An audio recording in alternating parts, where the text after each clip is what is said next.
Hello बच्चों, कैसे हो बढ़िया ही होंगे। आज हम आपके लिए एक और लेके आए हैं नीट का स्पेशल कॉन्सेप्ट। यूट्यूब पे कहीं अवेलेबल नहीं है। डेली रात को 21:21 लगभग 9:21 पर हम आपके पास आएंगे और 8, 9, 10 मिनट लेंगे आपका, और हम आपको ऐसा कॉन्सेप्ट बताएंगे जो नीट में काम आएगा, नंबर 1। एंड नंबर 2, ऐसा कॉन्सेप्ट जो आपको ऑफलाइन या ऑनलाइन कहीं देखने को नहीं मिलेगा और जो नीट में भी काम आ रहा है।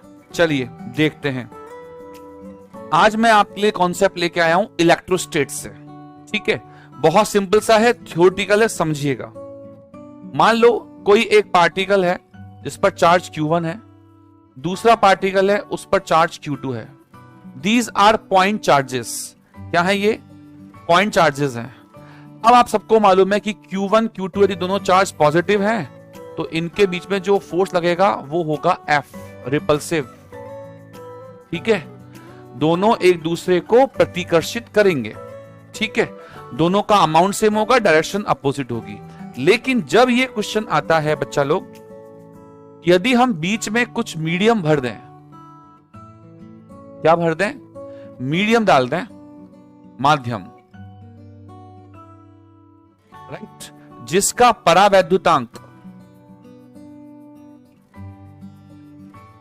या you can say in English dielectric constant. आपका डाइलेक्ट्रिक कांस्टेंट मान लो आपको दे रखा है एप्सिलॉन R, जिसको कई लोग K भी बोलते हैं। ठीक है, तो बताइए Q1, Q2 पर इस केस में कितना नया बल लगाएगा? तो ज्यादातर बच्चों का आंसर होता है F dash equals to F by K। क्या यही आंसर होता है आपका? यदि आप ये बोल रहे हैं तो आपका आंसर बिल्कुल गलत है। वापस सुन लीजिए, Q1 ने Q2 पर कितना फोर्स लगाया यदि दोनों के बीच में कोई माध्यम रख दिया जाए? तो बच्चा लोग, ये Q1 और Q2 के बीच में जो फोर्स है वो F बाई K नहीं होगा। तो सर फिर क्या होगा? वो होगा F डैश, नए केस में एग्जैक्ट F के बराबर। तो सर हमने तो ये पढ़ा है कि माध्यम रखने से, मीडियम रखने से फोर्स कम हो जाता है। बेटा वो फोर्स एक्चुअली में ये जो वाला फोर्स नहीं है। मैंने आपसे पूछा the force between the Q1 and Q2, Q1 और Q2 के बीच में लग रहा बल, और यू कैन से Q1 ने Q2 पर कितना बल लगाया। वैसे कई बुक्स में हिंदी मीडियम में Q1, Q2 के इंटरमीडिएट फोर्स पूछता है, उसको वो F बाई K लिख देते हैं, जबकि एक्चुअली में आंसर होना चाहिए बच्चा लोग F डैश बराबर F। That mean 1/4 pi epsilon not Q1 Q2 upon R square. अब ये आंसर क्यों आ रहा है तो सुन लो बच्चा लोग।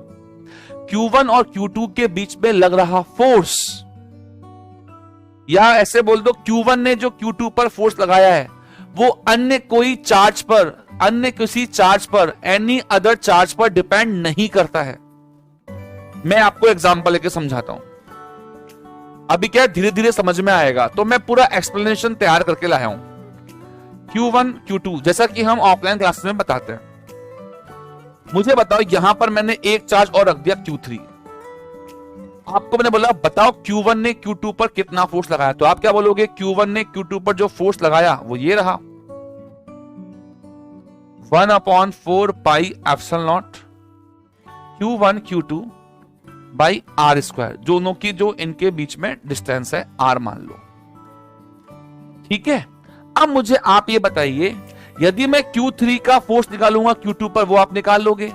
तो जब मैं आपसे पूछ रहा हूं Q1 ने Q2 पर कितना फोर्स लगाया, तो क्या आप ये बोल सकते हैं कि सर यहां पर Q3 भी तो है, वो भी तो फोर्स लगाया? भैया उसका फोर्स अलग है। Q1 ने Q2 पर जो फोर्स लगाया वो तो केवल उन दोनों के बीच में आने वाली चार्जेस और डिस्टेंस पर डिपेंड करता है, मीडियम पर भी डिपेंड नहीं करता। कि सर हमें तो पढ़ाया गया मीडियम पर, तो बच्चा लोग उसको करेक्ट कर लो। एक्चुअली में ये जो फोर्स है F डैश, जिसको आप F बाई K बोल रहे हैं, एक्चुअली में ये Q2 पर लगने वाला रिजल्टेंट फोर्स है। What the means of resultant? आइए मैं इसको और अच्छे से एक्सप्लेन करता हूं। जब आपने Q1 और Q2 के बीच में कोई मीडियम रखा, कोई माध्यम रखा, Q1 और Q2 के बीच में जब आपने कोई माध्यम रखा तो पता है क्या हुआ? Q1 और Q2 के खुद के इलेक्ट्रिक फील्ड की वजह से यहां पर पोल्स बन गए, माइनस प्लस। आपने आपको पढ़ा होगा इस तरह का संधारित्र की प्लेटों के मध्य, the medium when we placed in between the parallel plate capacitors, capacitor की प्लेट्स के बीच में जब कोई मीडियम रखते हैं ना, तब जाकर ऐसे पोल्स बन जाते हैं। तब आप जब बोलोगे कि Q2 पर रिजल्टेंट फोर्स कौन सा है, मान लीजिए कि वो रिजल्टेंट फोर्स जिसको आपने अभी थोड़ी पहले F' नाम दिया था, तो ये जो F' होगा नेट, वो दो फोर्सेस के कारण होगा। F' vector equals to number 1 Q2 पर Q1 ने कितना फोर्स लगाया, प्लस एक दूसरा फोर्स भी होगा जो होगा माध्यम में आने वाले ध्रुवित आवेशों के कारण। मीडियम में जो पोलराइज्ड चार्जेस हो गए ना, उनके कारण और फोर्स लगेगा। यू कैन से Q2 पर एक फोर्स और लग रहा है ड्यू टू पोलराइज्ड चार्जेस, मैं इसको शॉर्ट में PC लिख रहा हूं, ठीक है। ये नेट जो फोर्स है ना, वो इन दोनों का रिजल्टेंट बनकर ये बनता है F/K। F किसमें था? वैक्यूम में, जब कोई मीडियम नहीं था। तो F/K कब बोलोगे? जब वो आपसे नेट फोर्स पूछे, Q2 पर नेट फोर्स बताओ, तब आप बोलोगे F/K। और यदि आपसे बोल दिया उसने Q2 पर केवल Q1 के कारण फोर्स बताओ, वो हमेशा सेम रहेगा, वो किसी अदर चार्ज पर डिपेंड नहीं करता। दैट मीन आपके पास यदि Q2 पर नेट फोर्स बोला जाए तो आप डायरेक्टली बोल दोगे जो भी आपका F वेक्टर है उसके अंदर K डिवाइड कर दोगे।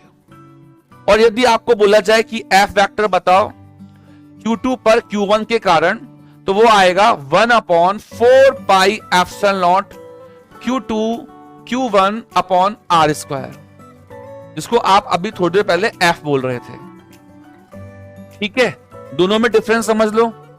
ये कब आएगा? ये आएगा जब आप बोलोगे कि Q2 पर नेट फोर्स निकालो या फिर Q1 पर नेट फोर्स निकालो। वो आपको मालूम है कि एक्शन रिएक्शन की वजह से दोनों फोर्स सेम होते हैं। तो 1/4 pi epsilon not K Q1 Q2 upon R²। तो वो जब K का डिवीजन कब होता है? K का डिवीजन तब होता है जब आपसे नेट फोर्स पूछे, और यदि आपसे केवल Q2 पर लग रहा Q1 के कारण फोर्स पूछे, तो हमेशा आंसर क्या आएगा बच्चों? बिल्कुल सेम। अब इसमें एक नया क्वेश्चन बन जाता है कि सर ये जो नया फोर्स आपने बताया है, क्या ये भी पूछ सकता है? यस, पूछ चुका है एग्जाम्स में। केवल ध्रुवित आवेशों के कारण Q2 पर कितना फोर्स लग रहा है? Find the force due to only polarized charges. तो उसका आंसर देख लो। यदि आपको ये वाला फैक्टर चाहिए तो F' नेट में से F vector Q2 Q1 minus कर दो, ये लो। बताओ, यदि आपसे पूछ लिया F Q2 पर due to polarized charges only, then you have to find out F vector on Q2 net minus F vector Q2 पर Q1 के कारण। बताओ इसकी वैल्यू अभी अभी कितनी आई थी? यदि केवल मैग्नीट्यूड के टर्म में रखूं तो F/K आया था। और ये तो हमने पहले बोल दिया कि किसी मीडियम किसी अदर चार्ज पर डिपेंड नहीं करता। ये तो आपको किसी भी नॉर्मल सी बुक में मिल जाएगा कि Q2 पर Q1 के कारण लग रहा फोर्स अन्य किसी चार्ज पर, अन्य किसी सोर्स पर डिपेंड नहीं करता। ये आपस में इंडिपेंडेंट है, ठीक है। इनके बीच में डिस्टेंस पर डिपेंडेंट है, बट किसी अदर चार्ज पर डिपेंडेंट नहीं है। तो ये हो गया F। तो बताओ due to polarized charges only Q2 पर कितना फोर्स लगा? तो ये रहा। आप चाहो तो इसमें से F कॉमन ले लो या माइनस F कॉमन लोगे तो आपको साफ साफ दिख रहा है, ये बन जाएगा 1 - 1/K।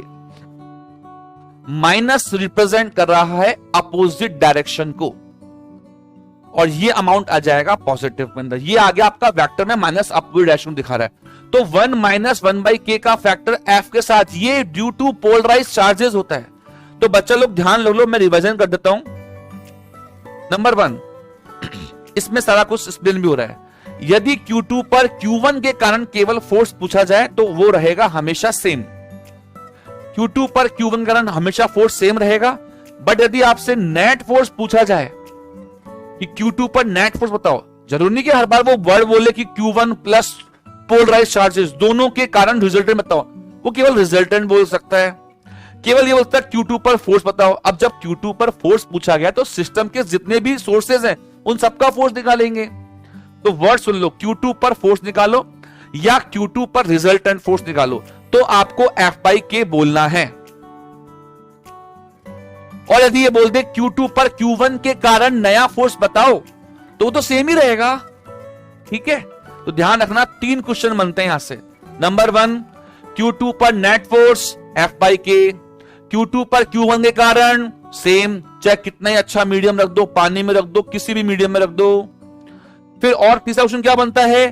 तीसरा बनता है यदि आप Q2 पर नेट फोर्स निकाल रहे होगे, Q2 पर Q1 के कारण फोर्स निकाल रहे होगे, दोनों का difference, that mean polarise charges, ध्रुवित आवेशों के कारण बल, वो ये फॉर्मूला रहा F ब्रैकेट में 1 - 1/K। ये माइनस तो केवल डायरेक्शन को दिखाता है। ठीक है बच्चों, ये कॉन्सेप्ट मैं आपको चैलेंज कर रहा हूं कि कहीं पर भी आपको सोर्स में नहीं मिलेगा, यूट्यूब पर भी नहीं मिलेगा।